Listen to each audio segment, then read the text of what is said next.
Il est vrai qu'on m'a dit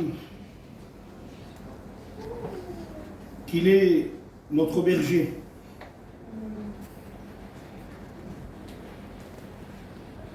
Mais j'aimerais relever 3 points, 3 versets, 3 textes. Jean 10, il est dit qu'il est le bon berger.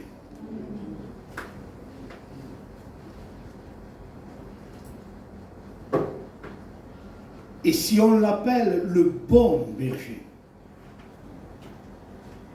certes parce qu'il y a eu dans l'Ancien Testament, dans le livre d'Ézéchiel, il y a eu des mauvais bergers. Au lieu de paître les brebis, ils se sont pesés eux-mêmes. Au lieu de donner des soins aux troupeaux, ils se sont pris soin de leur propre égocentrisme, égoïste.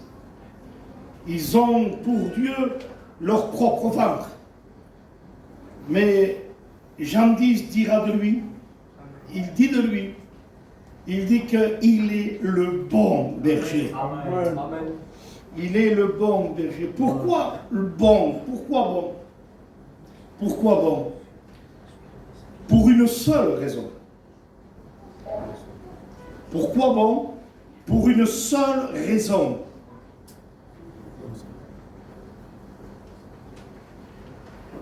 Il est le bon berger, il dit, et il précise. Il dit, parce que le mercenaire, le mauvais berger, quand il voit le problème, la difficulté, le loup, quand il voit que sa réputation est touchée, ou son poste touché, le mercenaire, il prend la fuite et le loup disperse et détruit les brebis. Mais lui, il dit, il est le bon berger. À quoi se lie le mot bon berger? Il est lié à quoi? Il est indissociable de ce que je vais vous dire. Il dit, parce que le bon berger, un bon berger, parce que le bon berger, un bon berger, donne sa vie pour ses brebis. Alléluia. Et le niveau le plus haut de l'amour, c'est, il n'y a pas de plus grand.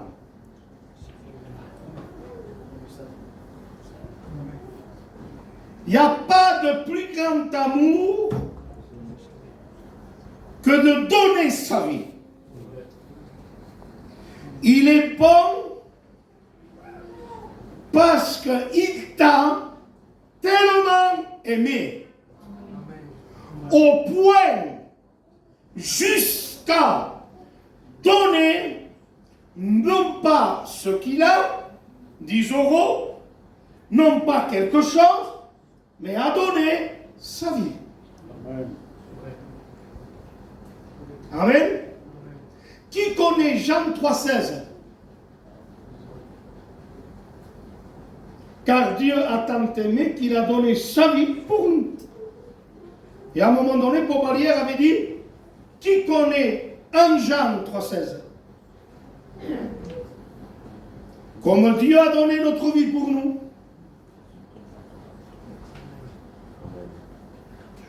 nous devons donner notre vie,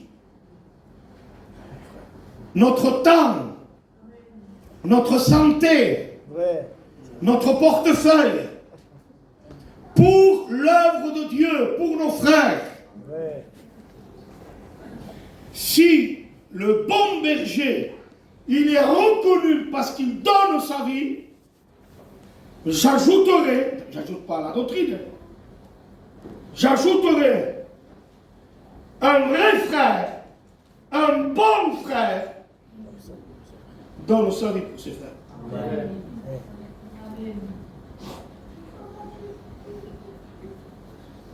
Mais il n'est pas que le bon. Parce qu'il y a le pasteur, le berger. Mais le pasteur, ce n'est pas le berger, c'est le sous-berger.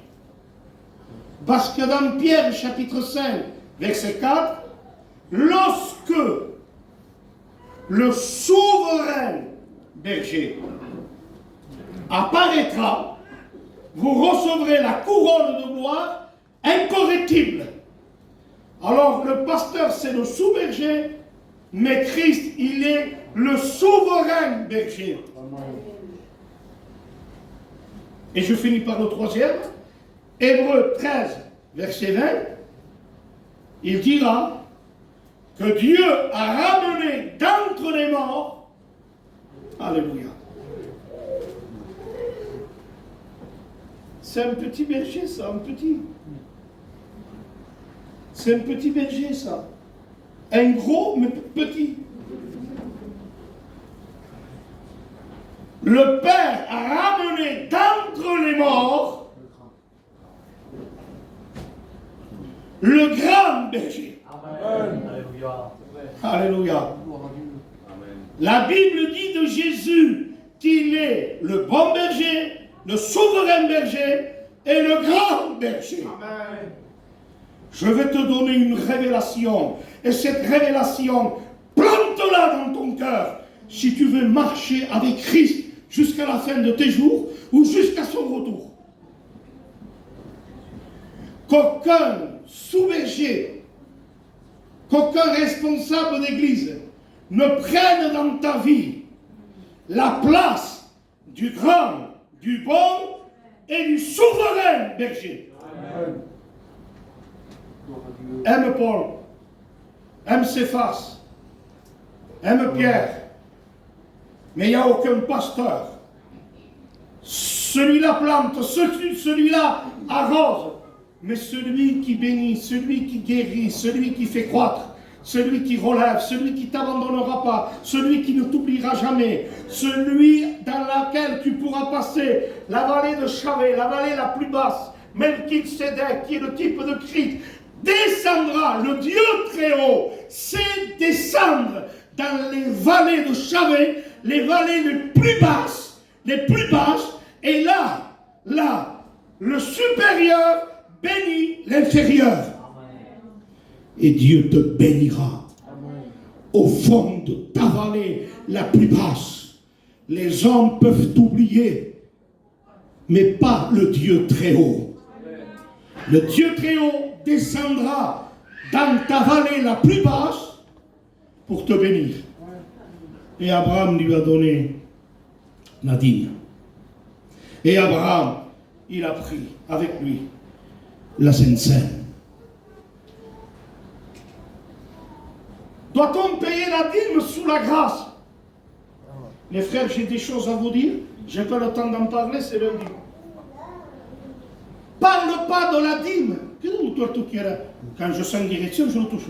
Parle pas de la dîme sous la loi de Moïse. C'était les Lévitiques qui recevaient le 10% de la dîme. Les Lévitiques. Mais nous, à partir d'Abraham, on donne la dîme. Parce qu'Abraham, qui est l'image, qui a vu de loin la grâce, quel est l'homme à qui le premier évangile a été annoncé dans l'Ancien Testament? Abraham. Abraham, Dieu lui a annoncé l'évangile. Je vous dirai le texte, je n'ai pas le temps, parce qu'il faut que je continue dans la prédication. Mais Abraham lui donna la dîme. L'Épître aux Hébreux, il dit pourquoi il lui donne la dîme à Melchisedec? Quel est le but de la dîme? Pourquoi on donne la dîme? Et pourquoi le 10%? Parce que le 10, le temps me manquerait de parler de Jacob. Lorsque Joseph, après avoir réussi, il lui envoya 10 ânes, 10 ânesses, et il lui envoya des possessions, des bénédictions. Et cette abondance, c'est là où Jacob crut, parce qu'il ne croyait pas. La Bible l'appelait Jacob. Mais quand il crut à sa possession, la Bible, il lui a redonné le nom de guerrier, Israël. Parce qu'il a pris possession, il a cru. Alors il a reçu 10 ânesses, 10. Et ça veut dire quoi? Ça veut dire, quand Abraham a donné un dîme à Melchisédek, Hébreux chapitre 7, lisez-le chez vous, vous allez voir. Il lui donne le 10%, vous savez pourquoi? C'est pour dire que celui à qui on donne la dîme, il est grand. Et après ils ont pris la Sainte Seine. À quoi sert la Sainte Seine? Me rappeler de Jésus. À quoi sert la dîme? Annoncer qu'il est grand. Malachie 3, vous me trompez dans les dîmes et les offrandes, il dit. Il y a beaucoup de chrétiens qui sont pauvres financièrement parce qu'ils ne donnent pas. Celui qui donne peu reçoit peu. Celui qui donne beaucoup reçoit beaucoup. Ne volons pas à Dieu ce qui lui revient. C'est important la débat un peu d'évangélisation sur toute action. C'est important de donner la dîme. La dîme, on ne la paye plus. C'était sous la loi de Lévitique qu'on payait la dîme. Mais maintenant, on ne la paye pas. Maintenant, on la donne par amour. Et que celui qui donne, dira l'Épître aux Corinthiens, donne avec joie. Donne pas avec contrainte, avec joie. Beaucoup ne connaissent pas doctrinalement la bénédiction de la dîme. Ça m'a interpellé, ça m'a fait réfléchir. Je vous le promets que je prends mon engagement devant Dieu, devant la Bible. Je n'ai pas à regarder celui qui ne donne pas parce que je n'ai pas à suivre la mauvaise exemple, moi. Parce que moi, ce qui donne, c'est entre moi et Dieu. Amen. Il est le roi de ma vie, je déclare qu'il est grand. Alors je lui donne. S'il y en a qui ne donnent pas, tant pis pour eux. Mais au moins, je me procure le droit de bénédiction. Amen. C'est biblique ce que je vous dis. Bref. Mais vous pouvez lui donner aussi une autre sorte de dîme. Hébreux 13, il dit, notre louange, notre culte à Dieu est une dîme. Nos lèvres, il dit, qui confessent son nom. Le fruit de nos lèvres, Hébreux 13, qui confessent son nom. Mais vous imaginez pas, parce qu'on n'est pas assez éclairé, le fait de prononcer au milieu des combats, au milieu des attaques, au milieu des luttes, au milieu des épreuves, de prononcer, de déclarer avec la bouche le nom de Jésus, le nom de Jésus. Jésus-Christ est Seigneur. Je vous le promets, j'étais assis sous un banc. Je n'ai pas prié. J'ai juste dit, comme ça, sans l'idée de me consacrer. J'ai dit, l'Éternel des armées est son nom. À haute voix, je l'ai dit. Ensemble. Voulez-vous que je m'arrête après? Oh, j'ai dit, Seigneur, ça, tu aimes quand on te prononce. L'Éternel des armées est son nom. C'est ce que ça veut dire? Les armées de guerre, les armées célestes. Eh bien, l'Éternel, il est l'éternité des combattants. Il est l'Éternel, l'éternité, mais des armées. Il n'est pas l'Éternel des fuyards. Il n'est pas l'Éternel des traîtres. Il n'est pas l'Éternel des déserteurs. Il est l'Éternel des armées. Amen. Alléluia. Amen. Que ça procure ça en nous un caractère de combattant. Amen. Pas de traînard, mais de combattant. Nos lèvres qui confessent son nom, c'est une dîme. Romains 12, offrez à Dieu votre offrande. Offrez à Dieu votre culte. Mais c'est quoi le culte? Il dit, offrez votre corps. Ne prêtez pas vos yeux, votre langue, votre corps, vos mains. Ne les prêtez pas au diable. Il dit, consacrez-les, mis à part. Offrez à Dieu votre corps comme un sacrifice vivant, sain, agréable à Dieu, ce qui sera de votre part un culte logique, un culte normal. Lisez Romains 6, il dit, livrez vos membres. Autrefois, on les a livrés au péché, à l'iniquité, à la saleté, sans frein, sans modération, au nom, pour l'amour du roi de Salem, de Melchisédek, pour l'amour de ce Jésus qui nous a tellement aimés. Il dit, livrez-lui vos membres. Un jour, on va vers Wechmané, il dit, tu joues une partie de cartes avec nous? Une partie de cartes? Parce que vous savez que les cartes, celui qui les a fait, le valet c'est un tel, le valet c'est le sang, la dame c'est la face, c'est la femme d'un tel. Ça a été diabolique, blasphématoire. Et Wechmané il dit, non, il dit, mes mains ne sont pas à moi, mes mains sont à Christ. Amen. Ce sont des membres du corps de Christ. Amen. Et Paul ira plus loin, il dira, prendrai-je les membres du corps de Christ, que ce soit les yeux, que ce soit la langue, que ce soit les mains, que ce soit mes pieds, pour aller dans des endroits où c'est pas ta place, toucher. Il dit, prendrai-je, il dit, les membres de Christ, tes oreilles, tes yeux, ta bouche. Il dit, je vous demande pardon ce que je vais vous dire, mais je ne vais pas être plus sage que la Bible. Et pour en faire une prostituée, arrêtons de prostituer nos yeux devant n'importe quoi, prostituer nos oreilles en écoutant n'importe quoi, n'importe qui. La Bible dira, l'apôtre Paul dira, 1 Corinthiens chapitre 3 verset 16, ne savez-vous pas que votre corps, vos yeux, votre langue, votre bouche est le temple du Saint-Esprit, et qu'il habite en vous. Alléluia. Alors il dit, glorifiez Dieu dans votre esprit qui vous a sauvé, mais glorifiez Dieu dans votre corps, parce que votre corps ne vous appartient pas. Pourquoi? Pourquoi il ne t'appartient pas ton corps? Parce qu'il dit, vous avez été rachetés. On n'a pas été rachetés seulement du péché. On n'a pas été seulement été rachetés parce qu'on a été vendu par le péché au diable. On n'a pas été rachetés de tout ce que vous voulez, de la loi et de la mort. Mais on a été rachetés de nous-mêmes.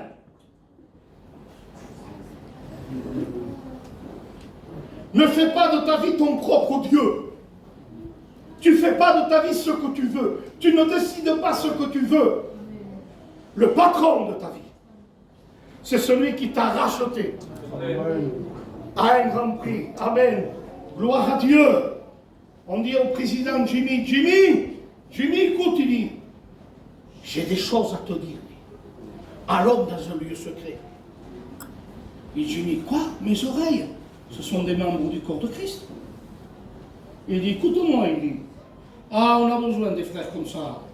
On a besoin des frères qui aiment la Bible, des frères qui aiment la sainte doctrine, des frères qui s'attachent à la vérité, à la pure vérité de la parole de Dieu, au prix de rester mal. Tes ordures, il dit, tu vas les jeter à la poubelle, parce que mes oreilles, ce ne sont pas des poubelles. Je sers Dieu avec ce corps. Mais si ce corps est sanctifié, 1 Thessaloniciens chapitre 5 verset 23, il dit que Dieu est fidèle, il sanctifiera votre esprit, votre âme et votre corps. Il le fera, il dit, parce qu'il est fidèle, qu'il le sanctifie, mis à part, consacré.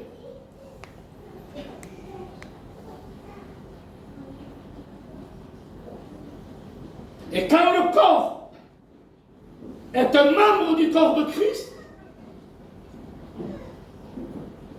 la maladie ne tient pas là. Sauf si Dieu le permet pour te prendre, parce qu'il te veut. Il est obligé de se servir de quelque chose pour que tu quittes la terre. Il faut que tu meurs. S'il te veut, il te prendra, même avec la santé.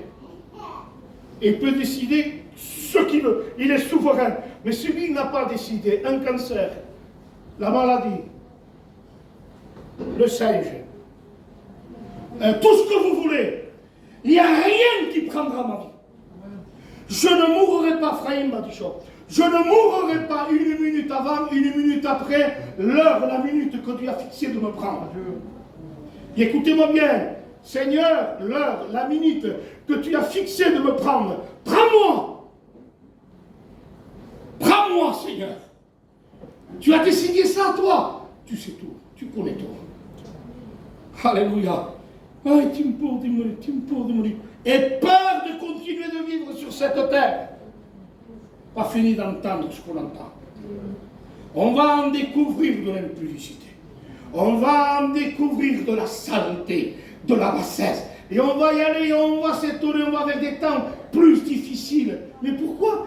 Parce que le soleil ne sera pas bien, parce que la lune ne sera pas bien. On va vers des temps plus difficiles. Mais ce n'est pas la lune, c'est pas ça. Il dit parce que les hommes, de Timothée 3, les hommes seront orgueilleux, fanfarons, hautains, ingrats, irreligieux, amis de l'argent, apparents de la piété, reniant ceux qui ont fait la force. On va vers des temps difficiles. On a besoin des églises qui s'élèvent comme David, capables de relever le défi. Comme David, capable de relever le défi. Alors, tout cela pour vous dire, offrez à Dieu. Offrez à Dieu, écoutez les cantiques, mettez des cantiques chez vous. Ta fille, elle met de la musique mondaine, au nom de Jésus, condamne. Éphésiens 5, ne prenez point part aux œuvres infructueuses et ténèbres, mais condamnez-les. Condamne, non. Aïe, pas non. Et elle, si, mince la pomme, ah non, pardon, je me trompe, c'est pas la pomme. Si, où est-ce que vous remenez? Non. Non. Jésus a dit, il dit, à moi, il n'y a rien de Satan. Amen. C'est la richesse, c'est la grâce que Dieu nous fait. Ouais. Amen. Amen.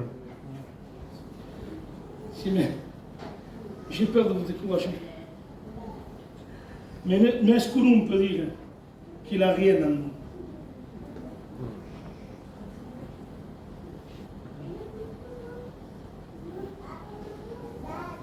Que celui qui sait qu'il y a des choses, qu'il est conscient qu'il y a des choses. Je ne parle pas des grossiers, quelque chose de flagrant. Non, non, il y a des choses, des erreurs, il y a des perfections qui appartiennent à lui. Qui le reconnaît, qui l'a donné?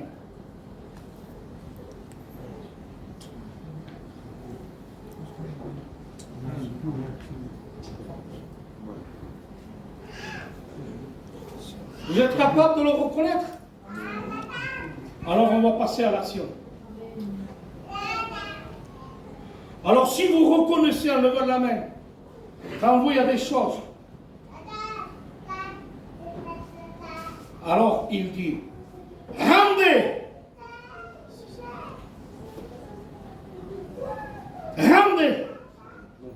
à César ce qu'est à César.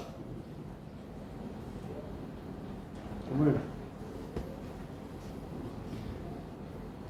Ceux qui ont levé la main pour reconnaître qu'en eux, il n'y a pas que tout de Dieu. Il y a des choses qui ne sont pas trop à la gloire de Dieu. Et qui ont reconnu. Merci pour l'honnêteté. Maintenant, ceux qui prennent la décision de rendre à César. Est-ce qu'il y a des choses dans le portable qu'il faut arrêter? Est-ce qu'il y a des choses devant la télévision qu'il faut arrêter? Est-ce qu'il y a des pensées qu'il faut arrêter? Est-ce qu'il y a des relations qu'il faut arrêter? Est-ce qu'il y a des compagnies qu'il faut rendre? Est-ce qu'il n'y a pas des convoitises passionnées, des mauvaises habitudes? Est-ce qu'il n'y a pas certains traits dans ta vie qui te coupent, qui te lient au niveau des liens, des vices et des passions? Est-ce qu'il n'y a pas ces choses? Qui prend la décision? Je la prends devant toi, Seigneur. Je veux t'offrir ma dîme, je veux t'offrir mon culte. Tu me demandes quoi, Seigneur? Abraham! Genèse 22. Il dit, offre-moi, donne-moi, offre-moi ton fils, celui que tu as tellement attendu. Et il précise, hein, quand Dieu dit, tu l'aimes. Si Dieu dit, tu l'aimes, il dit, celui que tu aimes, offre-moi-le à la montagne de Morija en sacrifice. Offre-moi-le. Abraham, Abraham, me voici.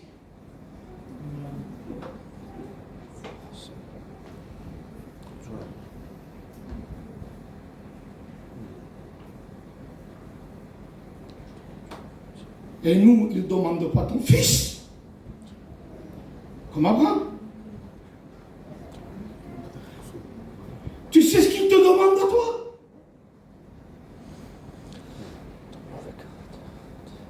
Je vous demande pardon, mais c'est la vérité. Offre-moi, offre-moi tes cochons.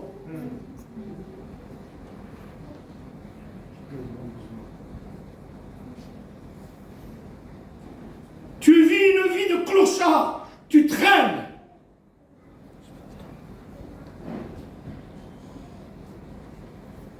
Tu marches, tu as les pieds perclus. Comme ce nom que dit Achitophel. Non, non, c'est le conseiller de David. Mephibosheth. Il a les pieds perclus comme Mephibosheth.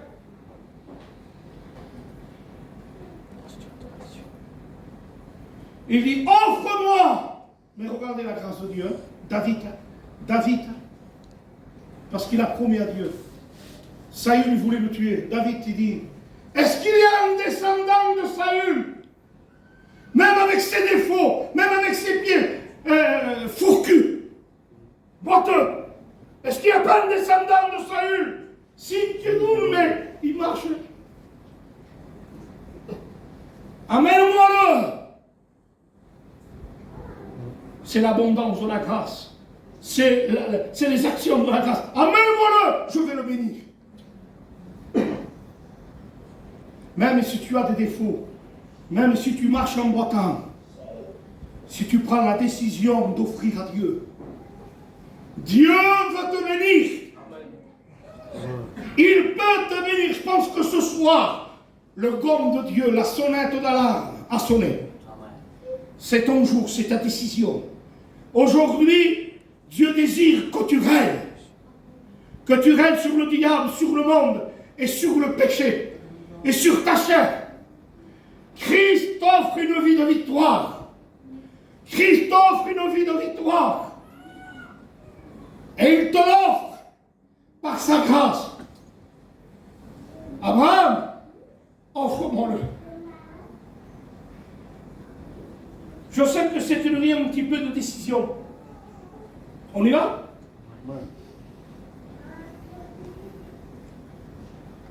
Il y a un possédé. Jésus y va. Il le délivre complètement.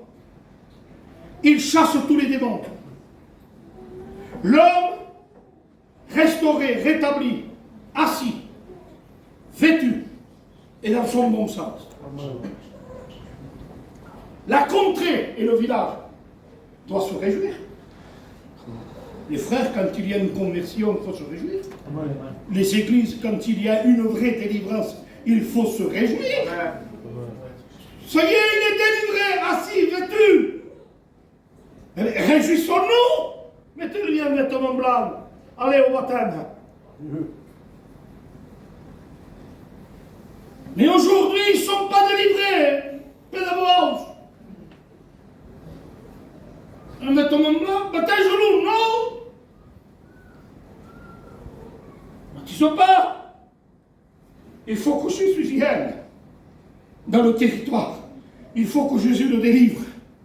Il faut que les démons soient chassés. Il faut que ces péchés soient pardonnés. Il faut qu'ils se répandent, qu'ils coupent avec le monde.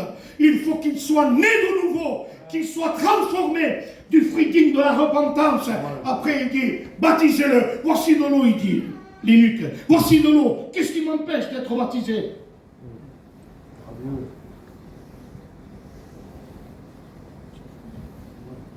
Mais au lieu d'être dans la joie, le peuple,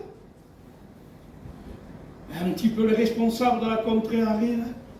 Oh, pas content. Ils n'étaient pas contents. Il y a des chrétiens aujourd'hui dans les églises qui ne sont pas contents. Des nouvelles naissances, des vrais miracles.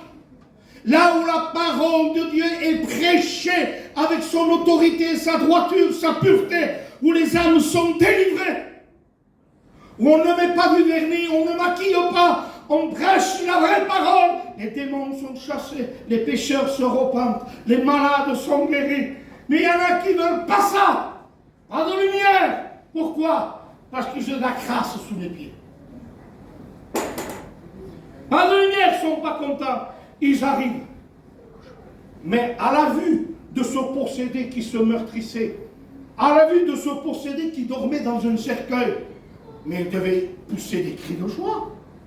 Il va retrouver sa famille, il va rentrer chez les siens, il va être libéré. Ils arrivent, ils le voient assis, vêtu dans son bon sens. Qui a fait ça? C'est rien. Il a chassé les démons. Les démons, ils ont allé voir ses copains, les cochons. Et les démons avec les cochons se sont mariés dans l'eau. Hein? Jésus! Attendez, qu'est-ce qu'il y a? Quitte le territoire. Va-t'en! Pourquoi? J'ai plus de cochons.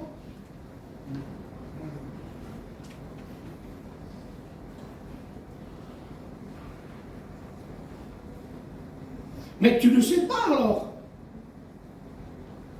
que quand il y a le vrai Jésus, les cochons sont chassés.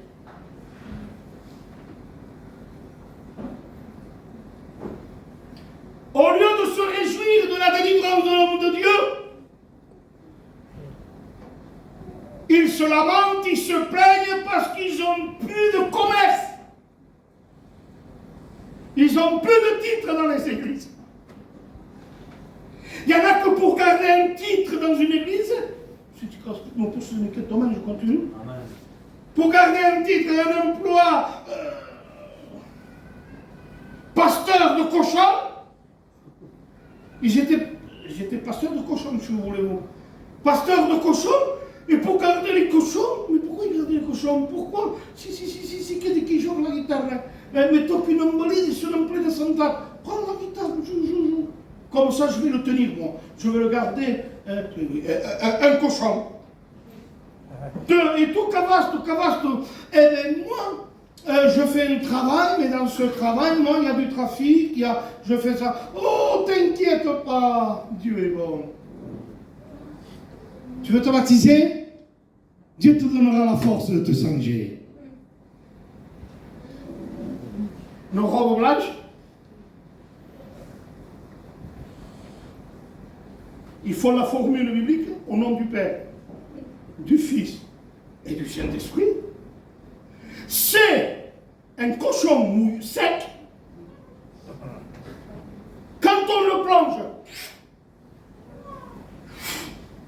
c'est un cochon mouillé.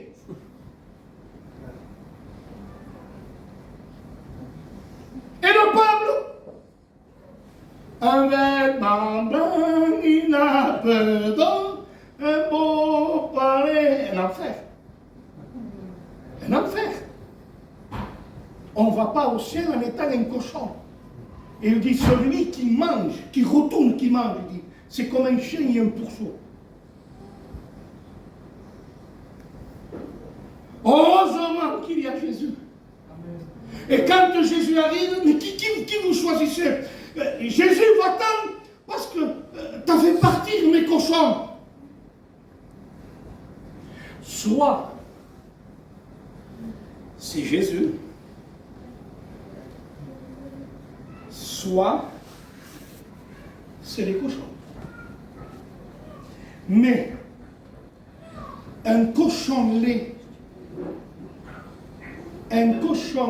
pas lait, non, un cochon lait bébé, cochon lait, cochon mignon, et suivre Jésus, Jésus n'accepte pas. Il n'y a rien de commun avec les ténèbres et la lumière. Il n'y a rien de commun avec Satan et Christ. Il n'y a rien. Non, non, non, non. Petit cochon. Pas de petits cochons, ni les petits renards. Il dit les petits renards. Il dit, ils font des ravages dans les vignes, les petits renards. Ils font des ravages, ils passent de Porto, ils font des ravages. Non, non, non, non. Pas de petits renards. Soit on choisit les cochons ou Jésus. Et les hommes ont préféré les cochons que Jésus. Jésus, va-t'en. Alors, moi je prends la décision, je lève la main. Si j'ai un choix à faire ce soir, vous avez levé la main, hein? Oui. Moi je lève la main pour prendre la décision de faire tomber tous les cochons dans des pentes escarpées. Oui. Qui prend la décision devant Dieu? Qui lève la main?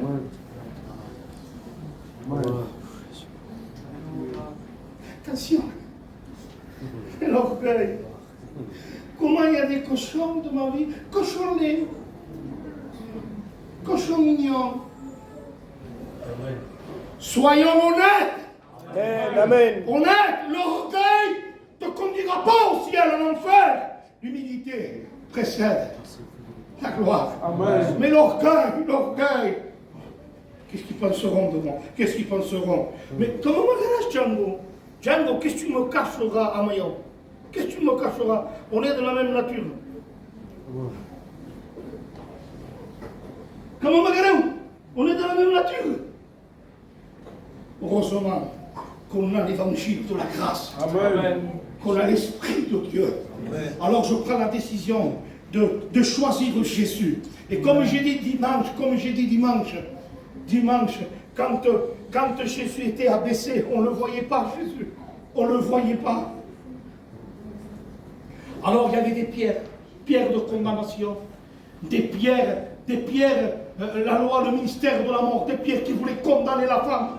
Mais quand on voit pas Jésus, il est abaissé, mais tous les chrétiens ont des pierres dans la main, tous fait chaud, bam, tous fait chaud, bam, et tout, bam, bam, tout le monde se jette des pierres.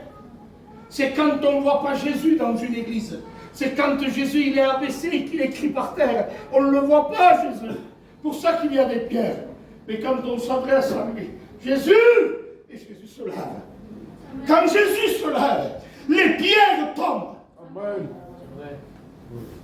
Alléluia. Quand Jésus se lève, on ne s'accuse pas, on se repent. Amen. Quand Jésus se lève, on n'est pas jaloux. On se pardonne. Quand Jésus se lève, on ne se jalouse pas. On s'aime, on s'unit. Amen. Quand Jésus se lève, les pierres de la condamnation, les pierres de la calomnie, les pierres de la division, les pierres de se faire du mal avec la langue, les pierres du complot, les pierres du complot. Il y en a des pierres du complot. Il y a même des pierres et des langues. Tuons-le avec la langue. Il y en a. Mais il faut que Jésus se lève. Même dans un foyer, si Jésus est par terre, quand il se passe, le couple se jette les pierres. Si ce n'est pas avec la main, c'est en parole. Si ce n'est pas en parole, c'est avec le comportement de la loi. Tu ne lui parles pas. Une pierre. Tu lui fais ressentir quelque chose. Tu lui jettes un froid, une tristesse. Et face au chrétien, on va dire, qui a fait pareil, attention aux yeux de Dieu. Dieu connaît les pierres et le langage du corps et du comportement. Parfois, on peut jeter une pierre à quelqu'un sans parler, mais avec un regard. Quoi, pas des pierres, des balles. Dans le monde, on dit il a les regards. Revolver. Et des foyers qui a des pierres, des foyers. Bam, bam, bam, bam. Bam, mais que des pierres, que des pierres, que des pierres. Jésus! Lève-toi dans nos foyers. Amen. Il faut que la rancune, la peur, l'inquiétude, la vengeance, tous ces pierres tombent. Marie, quand Jésus se lève, Marie, aime ta femme comme Christ a aimé l'Église. Femme, sois soumise à ton mari. Respecte ton mari. Ça, c'est quand Jésus s'élève. Et ça vient de la femme, ça. D'être soumise, c'est parce qu'elle se fait par amour. Ça vient de l'homme d'aimer sa femme. C'est pas sa femme qui lui dit aime-moi, aime-moi, aime-moi. Aime-moi, aime-moi. C'est des pierres, ça. Tu m'aimes pas. Si tu m'aimes réel. Si me stimulise. Si me stimulise. Son perdes. Oui. C'est des pierres au nom de Jésus. Mais toutes ces pierres subsisteront tant que Jésus escatate. Que dis-tu, toi, Jésus? Et quand Jésus se lève. Ah, Jésus. On a besoin que Jésus s'élève dans nos foyers. Et que les pierres qu'on a à la main, faites-les tomber. Lâchez-les. Jésus s'élève, guarda spirito face. Dis-le-la. Laisse-la tomber, la pierre. Tu n'es pas là pour écraser ton mari. Tu n'es pas là pour écraser ta femme. Fais un choix. Fais un choix. Choisis Jésus. Choisis le Fils de Dieu. Alors, on prend cette décision. Amen. Les cochons, bam. Les pierres tombent de nos mains. Maintenant, je repose une question. Qui prend la décision de jeter les pierres de main? Qui s'est reconnu devant ces pierres? Si me tourne que face devant tout homme, tant pis pour l'orgueil, tant pis pour l'orgueil, au nom de Jésus. Donnez-lui du coup. Vous l'aimez, vous vous aimez. Mais vous en avez pas mal de vous. Mais vous ne voyez pas des misères que vous vous faites. La Bible dit, vous vous prendrez vous-même en dégoût. Humilie-toi. Humilie-toi devant Dieu. Dieu veut te bénir. L'Éternel il a dans un lieu à Goshen, il a du blé en abondance pour toi. Il a des bénédictions particulières pour toi. Humilie-toi. Ton caractère bloque. Ton orgueil bloque. Il y a des pierres, il y a des cailloux.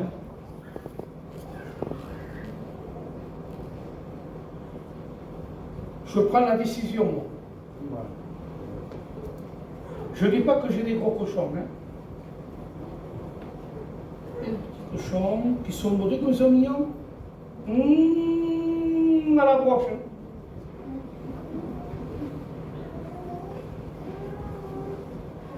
Hein, vous avez envie de lire, hein? Quand tu fais tourner le cochon,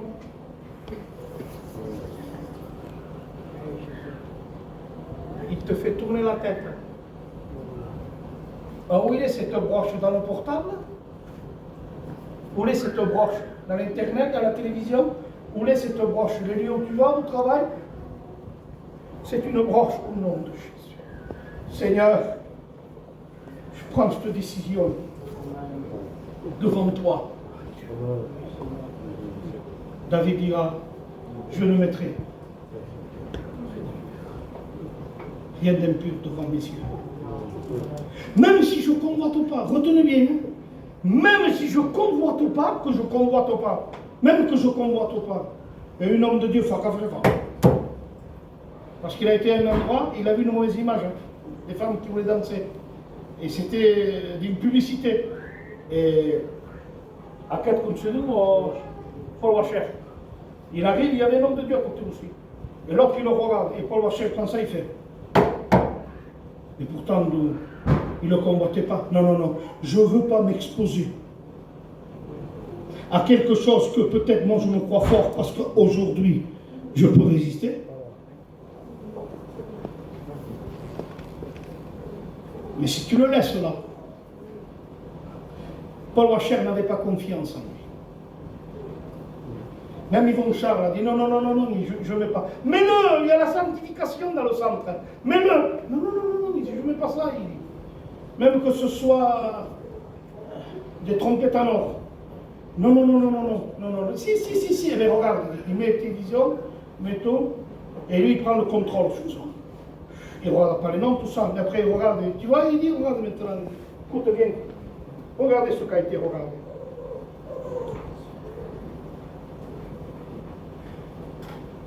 Si ton bras, si ton œil, si ton pied est pour toi une occasion de chute, mais pourquoi ton gars fait ça?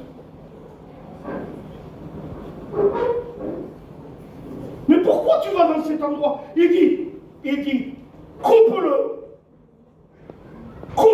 jette-le au loin. Mon occasion, mais quand tu es là, ça risque de te toucher. Amen. C'est l'épée de l'esprit qu'elle rentre dans l'âme.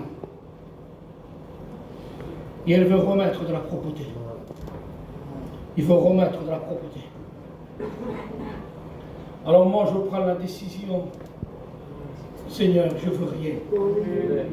Seigneur, je veux rien. Aide-moi. Je le reconnais qu'il y a des mauvaises habitudes. Je le reconnais, Seigneur, qu'il y a des failles. Je le reconnais, Seigneur, qu'il y a des choses. Pour moi, je le considère comme rien. Non, mais c'est de la légèreté, ça. C'est de la légèreté, ça. Je fais l'appel. Qui s'engage à prendre